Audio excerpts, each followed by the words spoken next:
ce matin la mort subite de 283 personnes en Allemagne.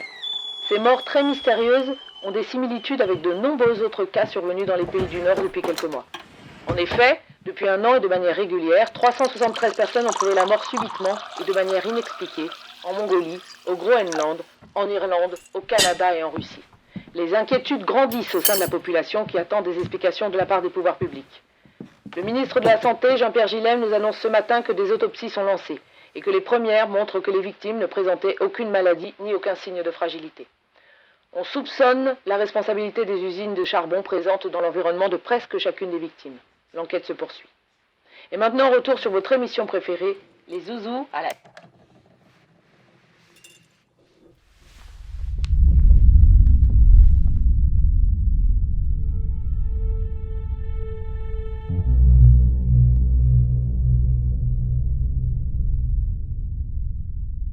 Il y a 3 jours, de touristes anglais ont trouvé en Mongolie, dans un village nomade, les 45 habitants morts. Les autorités ne sont pas sûres de la cause de cette tragédie. L'État mongol prend en charge l'enquête afin de percer ce mystère. Passons maintenant à la météo avec...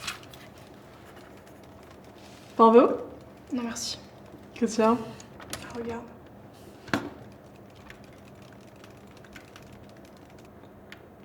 Et alors? T'as de la famille en Mongolie? Non. Hier dans l'après-midi, 97 personnes ont été retrouvées inanimées et sans vie dans le nord-est de la ville de Thule, au Groenland. Leur décès s'apparente à celui qui s'est produit dans un petit village de Mongolie il y a maintenant 3 mois. Ces cas de mort mystérieuses interrogent les forces de police et la communauté scientifique. Passons maintenant aux prévisions météo. Dans la matinée de demain...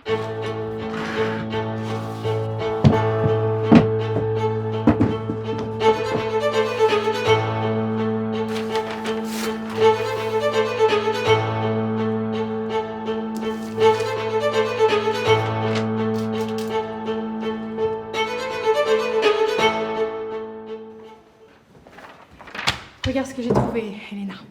J'ai vu sur internet des théoriciens qui parlaient de tout un tas de choses du style la communication racinaire des arbres et tout ça. Et je suis tombée sur un mec qui s'appelle Francis Allais et il raconte tout plein de choses. Tu connais? Je dois travailler. Non, parce qu'il dit que c'est possible qu'il y ait des communications et il dit que les arbres sont connectés entre eux. Il y a le système racinaire. En fait, il parle. C'est super génial, tu trouves pas? Si. Quoi? Qu'est-ce qu'il y a?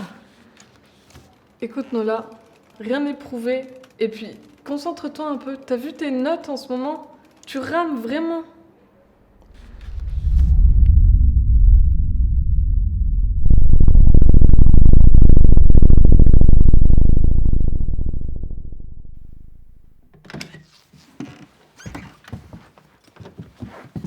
Plus tôt dans la journée, on a découvert dans le nord du Canada 30 personnes décédées de façon inexpliquée, encore une fois. Je rappelle qu'il y a 2 mois, 182 personnes avaient été retrouvées mortes en Irlande et au Groenland. Ouais, moi aussi. Bon, je te laisse à toutes. À toutes. C'est qui? Une pote. Qu'est-ce qu'il y a? T'as quelque chose à me dire? Je voulais juste te dire que je suis désolée et que je vais arrêter de te saouler avec ça, promis. Bon, j'accepte. Aujourd'hui, nous sommes le 26 mai 2062. Je m'appelle Nola Kodler, je suis étudiante en France. Je fais ces enregistrements pour conserver des traces de mes recherches. Ce n'est pas une plaisanterie. Depuis février, 148 personnes ont été retrouvées mortes en Mongolie et au Canada. Et hier, 79 sont mortes en Irlande. Beaucoup de personnes s'interrogent sur ces cas inexpliqués et les scientifiques parlent d'empoisonnement par voie respiratoire. Mais aucune trace de gaz n'a été retrouvée dans leur organisme. Je serai d'avis des scientifiques pour les voies respiratoires, mais en ce qui concerne les gaz, cela reste à prouver. Fin du premier enregistrement.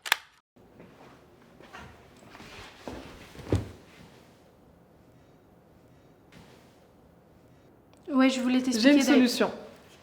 Tu vois Jim Novy, en terminale, un blond, Non. avec un sac noir? Ok. Caroline m'a dit que son père travaillait à la radio. Tu sais, que t'écoutes tout le temps. Et bah, je me suis dit que tu pourrais peut-être passer à la radio par le biais de son père. Et ça servirait à quoi? Je sais pas, à te faire entendre, à ce que les gens écoutent ton raisonnement, et puis si ça se trouve, les chercheurs seraient de ton avis. Les chercheurs, ils sont au courant que j'ai raison. C'est juste que c'est tellement improbable que ça marchera pas. Bon, écoute, je te cherche des solutions, tu fais ce que tu veux, tu me saoules à la fin. Non, mais t'as raison. T'as raison. C'est en plus, j'ai rien à perdre. Voilà. Tu vois quand tu veux. Et en plus, comme je suis la meilleure des amies du monde, j'ai son numéro. Merci.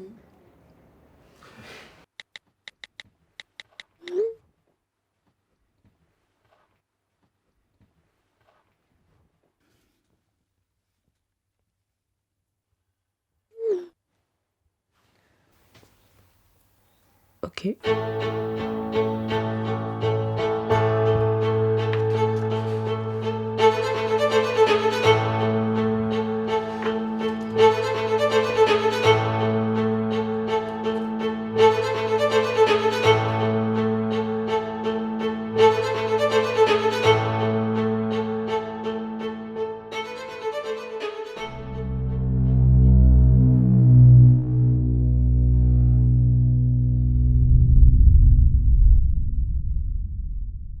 Aujourd'hui, 5 août 2062.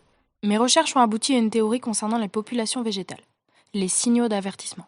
Les arbres n'ont aucun moyen de fuir le danger. Ils doivent s'adapter à leur environnement, quoi qu'il en coûte. Je vais raconter une anecdote, l'histoire des koudous. Afin de faire perdurer l'espèce qui était menacée, des soigneurs les avaient réunis dans une réserve protégée sans prédateurs. Un matin, les soigneurs ont trouvé tous les koudous de la réserve morts, sans aucune trace de blessure. En procédant à une autopsie, on s'est rendu compte qu'il y avait dans leur estomac un poison. Ce même poison a été retrouvé en infime quantité dans les feuilles des acacias. Les acacias en danger avaient pris des précautions radicales pour leur survie. Ils avaient dû faire un choix, soit les koudous, soit eux. Sans doute que la nature connaît une quantité énorme de façons de se protéger que l'on ignore. Fin du 3e enregistrement. Alors c'est bon? Écoute, ma petite Nola, j'avance bien, mais maintenant, il y a plusieurs enregistrements, donc disons 10 balles de plus et c'est réglé. Oh mais... Bon bah je vais réfléchir, mais bon, c'est un peu compliqué pour moi en ce moment. C'est comme tu veux, hein. Après, c'est ton problème. Tu sais, ça marche comme ça, le business, hein.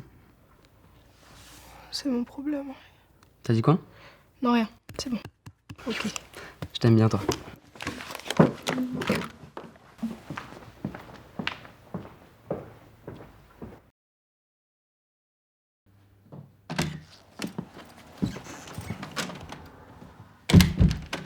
Maintenant, les nouvelles du jour. Pour la 5e fois en quelques mois, on nous annonce la mort de 116 personnes au nord-ouest de la Russie.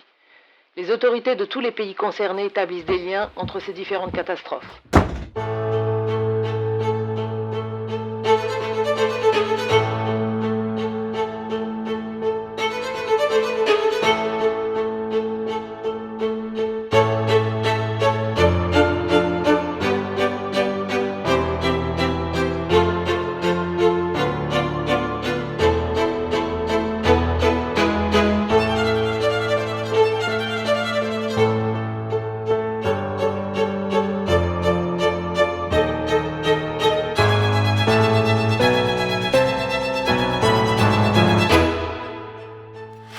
1er janvier 2063. J'estime qu'il nous reste exactement 63 jours à vivre. Ceci est un appel général à l'arrêt de toute activité néfaste à l'environnement. Construction de bâtiments, tests chimiques sur des parcelles de nature, pompage intensif des nappes phréatiques et encore plein d'autres. Le temps est compté et il faut se réfugier dans les zones les plus basses en Amérique et Afrique du Sud qui seront peut-être touchées plus tard que les zones dans lesquelles nous nous trouvons. Appel général à toute la population. Il faut obligatoirement stopper toute activité, je répète, stopper toute activité néfaste pour l'environnement. C'est notre seule chance d'arrêter leur système de défense. Fin du 5e enregistrement. T'as fait ce que je t'ai demandé? Non. Mon père veut pas. Il me dit que c'est pas bien de jouer avec ce genre de sujet. Et c'est vraiment pas une bonne idée de raconter des conneries à la radio. Tu sais, il y a des chaînes privées pour ça, hein. Bah, c'est pas grave, je te vois avec quelqu'un d'autre. Et mon argent? T'as pas fait ce que je t'ai demandé, hein. Et alors? C'est pas faute d'y avoir passé du temps. Dès le début, tu savais que ton idée allait foirer. La cause que tu défends dans tes enregistrements, elle tient pas debout. Tous les scientifiques le disent. C'est la finalité que je voulais. Va te faire foutre.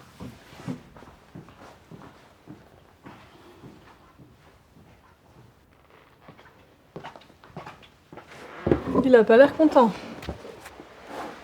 Il est nul.